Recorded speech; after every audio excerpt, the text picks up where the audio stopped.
सरकारी कर्मचारी या युट्यूब चॅनलवर सरांचं खूप खूप स्वागत आहे. तर आजच्या एपिसोडमध्ये पाहणार आहोत अखेर निवृत्त वेतन धारकासाठी आली मोठी बातमी, मिळणार मोठा लाभ. त्या संदर्भात या एपिसोडच्या माध्यमातून ही अपडेट पाहणार आहोत. चला सुरू करूया.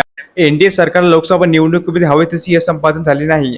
याचे एक कारण म्हणजे सरकारी कर्मचारी पेन्शन मुद्द्यावर तोडगा न काढणे. यामुळे आता केंद्र सरकारकडून पेन्शन वादावर तोडगा काढण्यासाठी सकारात्मक भूमिका घेत आहे. सोमवारच्या दिवशी दिल्ली येथील कर्मचारी संघटना व वित्त मंत्र्यांसोबत पेन्शनच्या मुद्द्यावर सकारात्मक चर्चा करण्यात आली असून येत्या अर्थसंकल्पामध्ये पेन्शनच्या वादावर तोडगा काढण्यात येणार असल्याची नमूद करण्यात आल्याची माहिती सूत्रांनी सांगितली आहे.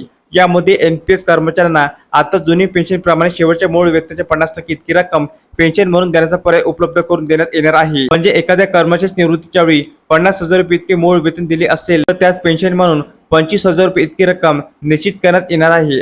यामध्ये कर्मचारी संघटनेच्या वतीने जुनी पेन्शन योजनेस पुढे लागू करण्याची मागणी कायम ठेवण्यात आलेली आहे. कारण जुन्या पेन्शनमध्ये आर्थिक लाभासह सामाजिक सुरक्षा प्रदान होती.